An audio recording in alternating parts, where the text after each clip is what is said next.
प्रेमियों, सुधीर श्रोताओं, संप्रति हम सब ऋग्वेद के प्रथम मंडल के 96वें सूक्त के चौथे मंत्र की व्याख्या में प्रवेश करने जा रहे हैं। यह मंत्र त्रिशुक नामक छंद में निबद्ध है। मंत्र दृष्टा ऋषि हैं कुछ आंगिरस और देवता हैं द्रविणोदा अग्नि। शीर्षक है विद्युत रूप में विद्यमान द्रविणोदा अग्नि जो आकाशवासी हैं वे हमें अनुदानित करें। अब संबंधित अर्थ को समेटे हुए मंत्र का सर्वप्रथम पाठ हो जाए। ओम स मातरिष्वा पुरुवार पुष्टिर्विदद गातुं तनयाय स्वर्वित विषां गोपा जनिता रोदस्योर्देवा अग्नि धारयन् द्रविणोदाम्। शब्दार्थ से और भावार्थ से परिचय प्राप्त करें।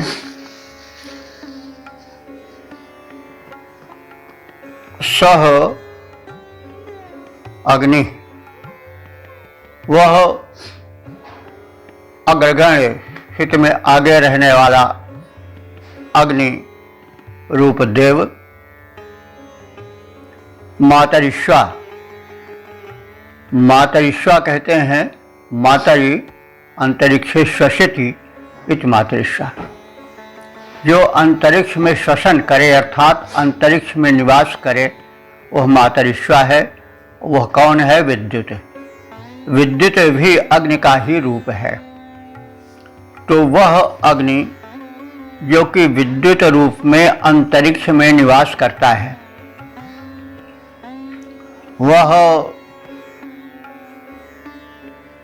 कैसा है? पूर्वार पुष्टि। पूर्वार माने पूर्व माने व्यापक और पुष्ट माने पोषण सामग्रियां प्रदान करने वाला है। पूर्वार पुष्टि व्यापक रूप से पोषण प्रदान करने वाला है। तो विद्युतग्नि जो अंतरिक्ष में व्याप्त है विद्युत रूप में, वह भला कैसे हमको बहुत प्रकार से पोषण प्रदान करता है यह जानना आवश्यक है। यह वैज्ञानिक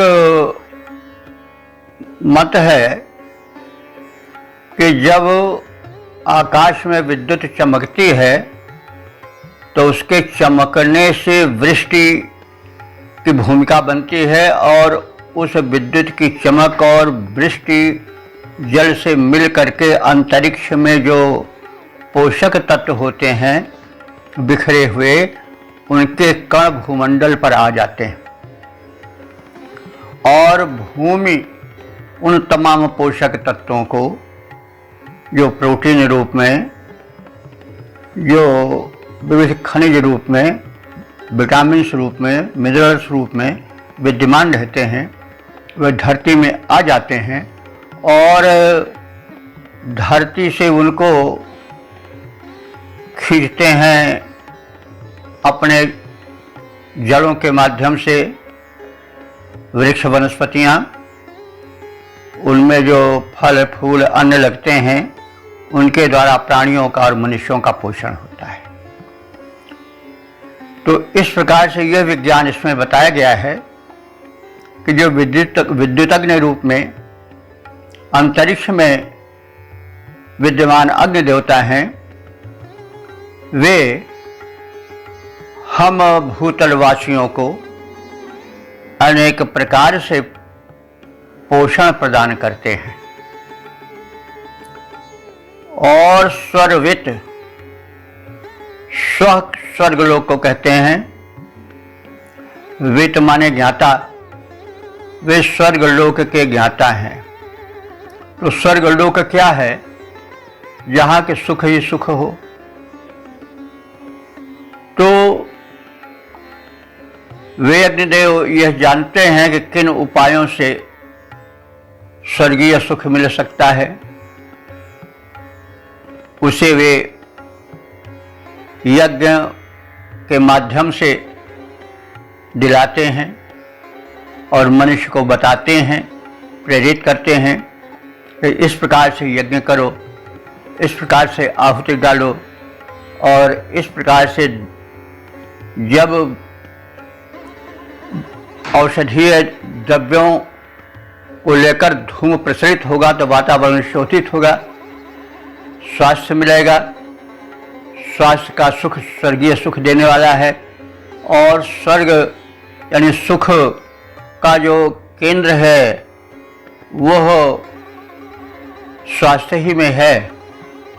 जब शरीर स्वस्थ रहेगा, मन स्वस्थ रहेगा, बुद्धि स्वस्थ रहेगी, तब मनुष्य सुख का अनुभव कर सकेगा, सुख कर वस्तुओं का संचयन कर सकेगा, श्रम कर सकेगा, नए नए अन्वेषण कर सकेगा, और इस प्रकार से वो धरातल को स्वर्ग बना सकेगा।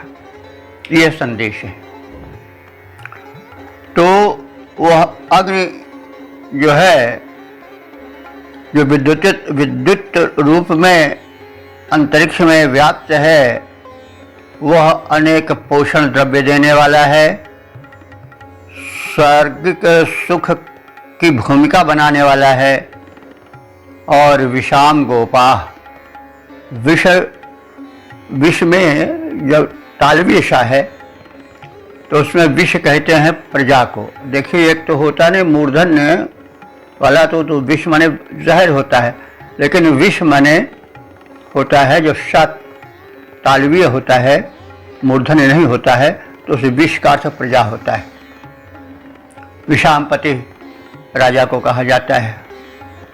उसी विष से वैश्य शब्द बना है, क्योंकि वैश्य व्यापारी वर्ग है, तो वह एक जनपद से दूसरे जनपद की प्रजाओं से संबंध स्थापित करता है व्यापार के संबंध में, इसलिए वह वैश्य कहा गया। तो विभिन्न देशों में प्रवेश करने के कारण व्यापार के संदर्भ में विश्व से ही वैश्य बना है। तो थोड़ा जाने और वर्णों के वजन को समझना चाहिए। सा, शा और शा, इनमें भेद होता है। तो यहाँ पर विष है, तालवी ऐसा है, और मूर्धन शा जिसको कहते हैं, मूर्धा से जिसका उच्चारण होता है, और उसका उच्चारण इधर उत्तर के वेद पाठी खा रूप में करते हैं। अगर वो इसको करेंगे तो बिखाम कहेंगे, जैसे पूखा कहते हैं पूषा को। तो ये उच्चारण पद्धति है, लेकिन हम लोग भले उत्तर भारत के हैं, लेकिन उसको मूर्धा से शा करते हैं, खा नहीं करते हैं। तो इसलिए हमें उस मूर्धन्य और तालवीय के अंतर को समझकर अर्थ में प्रवेश करना चाहिए। तो यहाँ विष है, विष कहते हैं, यहाँ पर तालवीय शा है, जिसको बड़ा शा भी लोग बोलते हैं, तो उसका अर्थ होता है प्रजा। तो वह जो अग्नि है वह विषाम गोपा, प्रजाओं का रक्षक है। गोप कहते हैं रक्षक करने वाले, गोप माने ग्वाले के अर्थ में होता है, लेकिन वो भी गो माने गाय, पा माने रक्षण करते हैं। तो यहाँ पर गोपा मतलब रक्षक है, अंत में गुप धातु से बना है गोप। तो ये जो अग्निदेव हैं, द्रविणोदा हैं और विद्युत रूप में भी विद्यमान हैं, ये विषाम गोपाः, प्रजाओं के जनवर्ग के गोप हैं, माने रक्षक हैं। रोदस्योः जनिता, रोदस रोदसी शब्द है। रोदसी शब्द में अवनी और अंबर दोनों यानी भूलोक और अंतरिक्ष लोक दोनों एक ही शब्द में अर्थित होते हैं, समाये हुए हैं। जैसे पितर शब्द है, पितर में माता और पिता दोनों आते हैं। उसी प्रकार से रोदसी में धरती और गगन, अवनी और अंबर दोनों अर्थ समाविष्ट होते हैं। तो रोदस्योः जनिता, रोदस्योः षष्ठी द्विवचन, यह धरती और आकाश के, अवनी और अंबर के जनिता माने जनक हैं, जन्म देने वाले हैं। तो जन्म देने से मतलब यह हुआ कि वह उपयोगी पोषक तत्वों को धरती पर ला करके, गिरा करके, विकीर्ण करके जन्म देने वाले हैं, यानी नवजीवन प्रदान करने वाले हैं। पोषक तत्वों द्वारा नवजीवन प्रदान करने वाले हैं। और रोदस्योः माने धरती और आकाश में। तनयाय गातुम विदत, ऐसे अग्निदेव, तनयाय माने पुत्रों को अथवा पुत्र पौत्रों को, गातुम माने गमनशील करें, प्रगतिशील करें, और विदत माने वे इस पद्धति को जानते हैं, इस रहस्य को जानते हैं कि कैसे मनुष्य और उनके पुत्र पौत्र प्रगति पथ पर गमन कर सकते हैं। तो इसलिए कहा गया है कि हे अग्निदेव, आप पुत्र पौत्रों को गातुम विवति विदत, गमनशील पथ को, प्रगति के पथ को, विदत माने जानने वाले हो, जानते हो। तो जानते हो तो बताओगे। तो इसलिए आप हे द्रविणोदा अग्निदेव, हमारे सबके पुत्र पौत्रों को, और हम सब भी आपके पुत्र पौत्र ही हैं, ऐसा भी अर्थ कर सकते हैं, को आप प्रगति का पथ दिखाओ, क्योंकि आप प्रगति के पथ के ज्ञाता हो। तो इन्हीं सब गुणों के कारण हे द्रविणोदा अग्निदेव, देवताओं ने तुमको धारयन, देवदूत रूप में धारण किया है, नियुक्त किया है, सुरक्षित किया है। दूत वह है जो दो के मध्य में संवाद माध्यम से संयुक्त करता रहता है। जैसे राजदूत है वैसे देवदूत है। तो दो के बीच में जो संबंध स्थापित किया रहता है वह दूत है। तो अग्नि जो है वो मनुष्यों और देवताओं यानी दिव्य शक्तियों के मध्य में संबंध स्थापित किया रहता है, इसलिए वह देवदूत है। और देवताओं ने अग्नि को देवदूत बनाया है मनुष्यों और देवताओं से संपर्क साधने के लिए, दोनों में मेलजोल बना रहे और दोनों परस्पर एक दूसरे के हित में संलग्न है। जैसे गीता में कहा गया है कि आप देवताओं को वृद्धि दो, देवता आपको वृद्धि दें। आप यज्ञ द्वारा दिव्य शक्तियों को बढ़ाओ और ऐसे वर्धित देवता आपका हित करें और परस्पर मिलजुल करके आप एक दूसरे का हित करो। बात स्पष्ट है। हम यज्ञ करेंगे, शुभ कर्म करेंगे तो पर्यावरण शुद्ध होगा, अग्नि और जल शुद्ध रहेंगे, तो ये देव हैं, तो ये जब शुद्ध रहेंगे तो आपको भी वृद्धि देंगे। ये अगर दूषित रहेंगे, प्रदूषण रहेगा, तो आपको भी वही प्रदूषण मिलेगा। तो ये जो आप दोगे वही आपको देंगे, ये नियम है। आप जो दोगे वही तो पाओगे। विष दोगे तो विष पाओगे, विष बीज बोगे तो विष उससे फलेगा। तो वही चीज है। तो संबंध स्थापित करते हैं अग्निदेव। शब्दार्थ के और भावार्थ के परिज्ञान के उपरांत अब हम संबंधित मंत्र के पद्य रूपांतरण से परिचित हो लें। रवि और विद्युत के रूप में यह अग्निदेव अंतरिक्ष में बनाए अपना निवास हैं। बहुविध पोषण प्रदायक हैं देव दिव्य, आत्म तत्व वेता आत्मज्ञान का प्रकाश है। रक्षण प्रजा को देते अनुदान द्वारा देव, निर्मित उन्हीं ने किया धरती आकाश है। पुत्रों को हमारे दिखलाएं पंथ प्रगति का, पुत्रों को हमारे दिखलाएं पंथ प्रगति का, धनदाता अग्नि बने देवदूत खास हैं, धनदाता अग्नि बने देवदूत खास हैं। इस मंत्र में एक वैज्ञानिक तथ्य को उजागर किया गया है कि धरती पर जो कुछ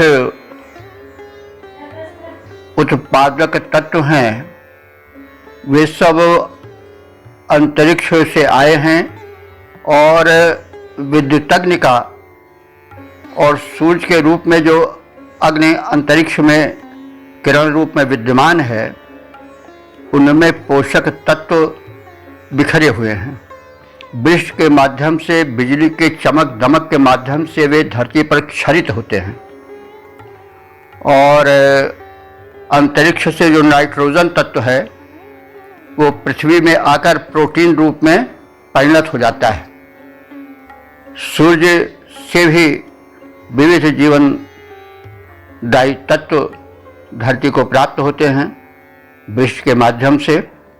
तो इस प्रकार से विद्युतग्नि और सूर्याग्नि जो अग्नि के ही रूप हैं उनके द्वारा हम भूतलवासियों को बड़ा अनुदान मिलता है और इसीलिए वे द्रविणोदा कहे गए हैं। मंत्र में द्रविणोदा द्रविण धन को प्रदान करने वाला रूप उनका उजागर किया गया है। ओम ओम वेद प्रेमियों, सुधी श्रोताओं, संप्रति हम सब ऋग्वेद के प्रथम मंडल के 96वें सूक्त के 5वें मंत्र की व्याख्या में प्रवेश करने जा रहे हैं। यह मंत्र त्रिष्टुप नामक छंद में निबद्ध है। मंत्र दृष्टा ऋषि हैं कुछ आंगिरस और देवता हैं द्रविणोदा अग्निदेव। इस मंत्र का शीर्षक है उषा और निशा दोनों अग्नि तत्व का पोषण करने में सहायक हैं। अब संबंधित मंत्र के शब्दार्थ और उसके पूर्व मंत्र पाठ पर हम लोग ध्यान देंगे।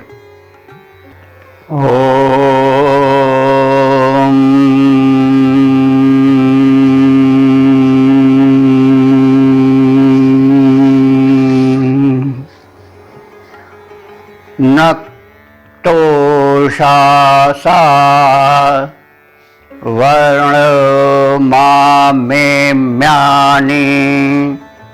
धापयेते शिशुमेकं समीची द्यावाक्षामा रुक्मो अंतर्विभाति देवा अग्निं धारयन् द्रविणोदाम। शब्दार्थ से परिचय प्राप्त करें। नक्तोषासा, नक्तोषासा माने रात्रि और उषा। तो नक्त कहते हैं रात्रि को और उषा वो प्राभातिक बेला होती है जब थोड़ा जुलफुला रहता है, सूर्योदय के कुछ पूर्व का समय। तो नक्तोषासा रात्रि और उषा वर्णम आम में म्याने, ये दोनों वर्णम माने रूप रंग और प्रकृति में, आम में म्याने माने परस्पर विरोधी हैं। उषा का वर्ण गौर है, कुछ हल्का सा रक्तिम है, और निशा का वर्ण काला है। एक प्रकाश प्रदान करती है और एक प्रकाश को लुप्त किए रहती है, इसलिए कृष्ण वर्ण बनी रहती है। लेकिन दोनों में इस वैभिन्न के उपरांत भी एक साम्य है। उस साम्य क्या है कि समीची एकम शिशुम धापयते। समीची माने समान मनसा से, समान रूप से, समान भाव से। समीची एकम, एक उनमें से जो है उषा शिशुम धापयते। शिशुम माने उत्पन्न, सद्या उत्पन्न पुत्र को, यानी वह कौन है, यह केवल यहाँ पर उपमान दिया गया है, उपमेय नहीं दिया गया है। तो शिशु यहाँ पर उषा का शिशु कौन है, वो है सूर्य। तो उनमें से एक यानी जो उषा है वह सूर्य रूपी शिशु को धापयते माने पोषण प्रदान करती है, दुग्ध पिलाती है, पोषण प्रदान करती है, धापयते। और जो दूसरी है, जो निशा है, उषा से विपरीत वर्ण वाली है, वो भी अग्नि को पोषण देती है। वो किस रूप में, जो पृथ्वी की पार्थिव अग्नि होती है, यानी जो गार्हपत्य अग्नि है, रसोई में है, जो दीपक बनकर विराजमान है और अंधकार का हरण कर रही है, और इस प्रकार से वो दीपक रूप में जल करके उस अग्नि का ही तो पोषण कर रही है। ये तो बार बार चर्चा होती रही है कि ये अग्नियाँ हैं सब। सूर्य भी अग्नि है, विद्युत भी अग्नि है, और जो घर में हमारे विविध रूपों में प्रकाश फैलाती रहती है दीपक आदि के रूप में, वो भी अग्नि ही है। तो उषा भी शिशु को प्रभात काल में जन्म लेने वाले सविता रूप वाले शिशु सूर्य को पोषण देती है, और उस पोषण को प्राप्त कर सूर्य निरंतर द्युतिमान होता जाता है, पुष्ट होता जाता है। और जो दूसरी है यानी निशा है, वो भी गार्हपत्य अग्नि को, रसोई की अग्नि को, दीपक रूप में प्रकाशित अग्नि को और अधिक उद्दीप्त करती है, यानी अग्नि का वहाँ भी पोषण होता है। तो दीपकाग्नि के रूप में और जो रसोई पाकशाला है, उस अग्नि में विराजमान, उस स्थान पर विराजमान अग्नि को पोषित करती है, प्रज्वलित करती है। तो इस प्रकार से दोनों अग्नियों को ही पुष्ट करती हैं, भले वे रूप रंग में और स्वभाव में भिन्न हों, लेकिन दोनों अग्नि की पोषिका है। तो एकम माने एक जो है वह रुक्मा, रुक्मा माने, रुक्म कहते हैं सोने को, रुक्मा माने सुनहली है। सुनहली का मतलब वह आकाश में रहने वाली या अंतरिक्ष में रहने वाली विद्युत है। तो आकाश में रहने वाली रुक्म माने स्वर्ण वर्ण वाली चमकीली बिजली, द्यावा क्षमा, द्यावा माने आकाश द्युलोक, और क्षमा माने पृथ्वी के अंतः विभाति के मध्य में प्रकाशित होती है। पृथ्वी और अंतरिक्ष में विशेष रूप से प्रतिभाषित होती है, और इन्हीं सब गुणों के कारण देवों ने इस द्रविणोदा अग्नि को धारण माने देवदूत रूप में नियुक्त किया, धारण किया, वरण किया।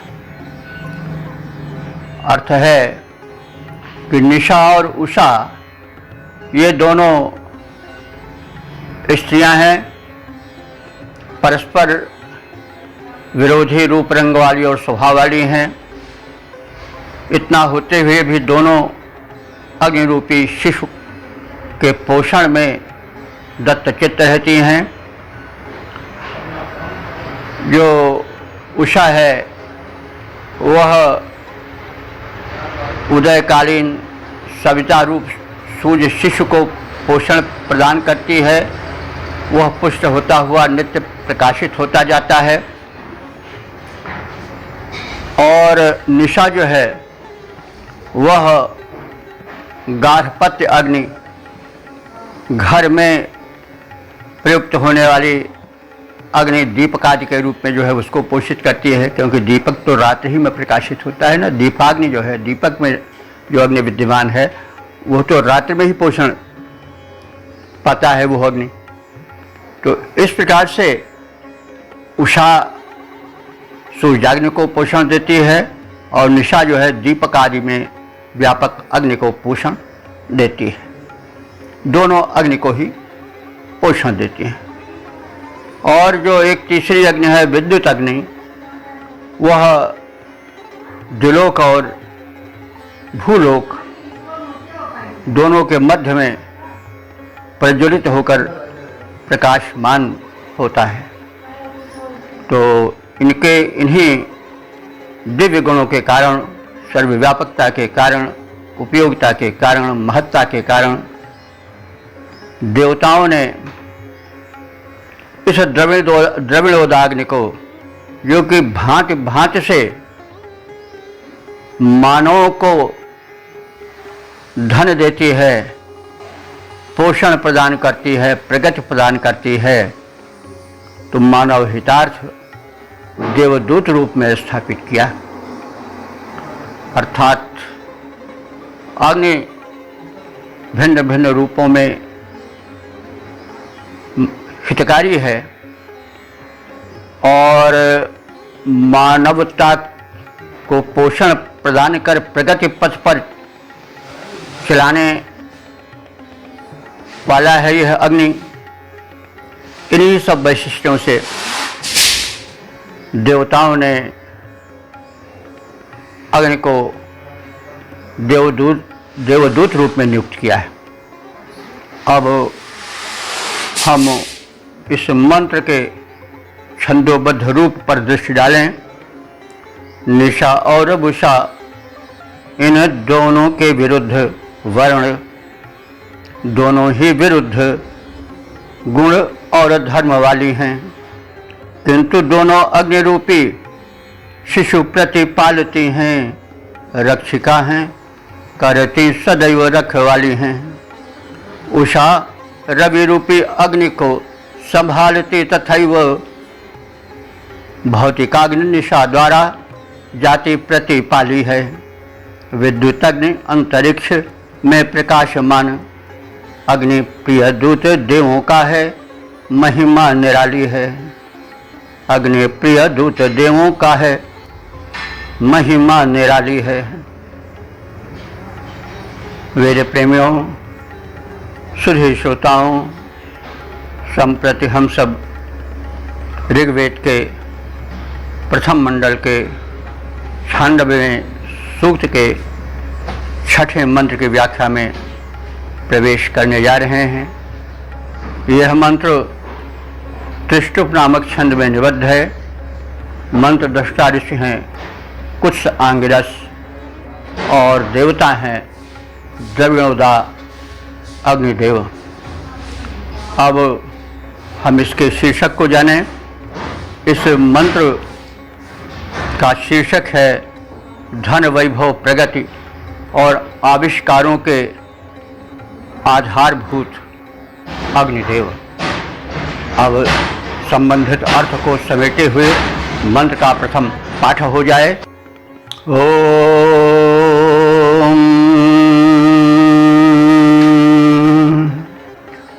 रायो पुनः संगमनो वसूनां यज्ञस्य केतुर्मन्म साधनो वेह अमृतत्वं रक्षमाणांश अमृतत्वं रक्षमाणास एनं देवा अग्निं धारयन् द्रविणोदास द्रविणोदाम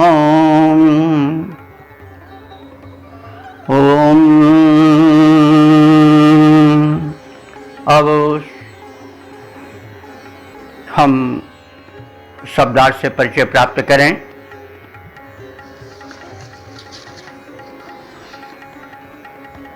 यह अग्नि, जो अग्नि देवता रायः बुझना, रय शब्द है, रय कहते हैं धन को, और उसका बहुवचन है रायः। तो धन की विविध कोटियां हैं जिनके विषय में चर्चा होती रही है पिछले एपिसोड्स में। तो धन की विविध कोटियों के बुझना माने जानने वाले अथवा उनके आधारभूत हैं। तो जो अग्निदेव विविध धन कोटियों के मूलभूत आधार हैं, और जो अग्निदेव वसु नाम संगमनः, वसु कहते हैं धन ऐश्वर्य को, और वसु नाम माने धन ऐश्वर्यों के, संगमनः माने संगमन कराने वाले हैं, अर्थात प्राप्त कराने वाले हैं। और जो अग्निदेव यज्ञस्य केतुः, यज्ञस्य माने यज्ञ की, केतु माने पताका, जो अग्निदेव यज्ञ की पताका है, अर्थात पताका किसी की शक्ति और उपस्थिति की सूचना देने वाली होती है। तो अग्निदेव अपने प्रज्वलन और धूम प्रसारण के द्वारा पताकावत अपनी उपस्थिति का परिचय देते हैं और यज्ञ की पताका रूप में जाने जाते हैं। यज्ञ हो रहा है इस बात की सूचना वे देते रहते हैं अपने धूम आदि के प्रसारण द्वारा, प्रज्वलन माध्यम से। तो अग्नि इन गुणों से संपन्न है। और उनमें कौन से गुण हैं? वेह मन्म साधनः, वे वेह माने प्रगतिशील, मन्म माने मानवों के, साधना माने हित का साधन जुटाने वाले हैं। ये उनका सबसे बड़ा गुण है। और अमृतत्वम रक्षमाणासः देवाः, और इन्हीं कारण से देवाः, वे देव जो कि अमृतत्वम रक्षमाणासः, अमृत तत्व के रक्षण करने वाले हैं। अमृत वह तत्व है जो कि मनुष्य को अमर कर दे, अजर कर दे। तो वे देवगण जो कि अमृत तत्व के, अमरत्व के रक्षक हैं, उन सब ने अग्नि के कथित गुणों को भली भांति सोच विचार करके मानव हित में अग्नि को, एनम द्रविणोदाम, इस द्रविणोदा अग्नि को, धन प्रदायक अग्नि को धारयन, देवदूत रूपों में धारण किया, निर्धारण किया, अर्थात मानवों के और देवों के मध्य में संबंध स्थापित करने के लिए देवदूत रूप में इस अग्नि की नियुक्ति की। कारण कथित गुण हैं जो अभी शब्दार्थ में बताए गए हैं। तो इस प्रकार से धन वैभव के मूलाधार ये अग्निदेव ऐश्वर्यों से युक्त करने वाले हैं। यज्ञ सूचक ध्वजा के समान ये यज्ञ होने की सूचना देने वाले हैं। वे मनुष्य जो प्रगति प्राप्त करने के इच्छुक हैं उनको भिन्न भिन्न साधनों से संपन्न करने वाले हैं, उन्हें उन्नति के साधन प्रदान करने वाले हैं, उनका पथ प्रदर्शन करने वाले हैं और इष्ट फल प्रदायक हैं। इन्हीं कारणों से अग्नि के इन्हीं दिव्य गुणों को, उपयोगी गुणों को ध्यान में रख करके अमरत्व के रक्षक देवों ने अग्निदेव को, द्रविणोदा अग्निदेव को देवदूत रूप में नियुक्त किया और मानव और देवों के बीच में मैत्रीपूर्ण संबंध स्थापित किया। तो अग्निदेव के, द्रविणोदा अग्निदेव के कथित गुणों के परिचय प्राप्त उपरांत हम सब अब उन्हीं भावों को पद्य में रूपांतरित हुआ देख लें। अग्नि देवता की दिव्य महिमा अपार अति, अग्नि देवता की दिव्य महिमा अपार अति, सारे धन ऐश्वर्य वैभवों के मूलाधार हैं। सद्य सूचनाएं देते यज्ञ की पताका बने, मानवों का करते अतीव उपकार हैं। ऐश्वर्य समस्त उपलब्ध करा देते शीघ्र, साधकों के हेतु कल्प वृक्ष ज्यों उदार हैं। ऐसे दिव्य देवता का वर्ण सुरों ने किया, अमरत्व रक्षक जो इष्ट प्रदाता हैं, अमरत्व रक्षक जो इष्ट प्रदाता हैं। ओम शम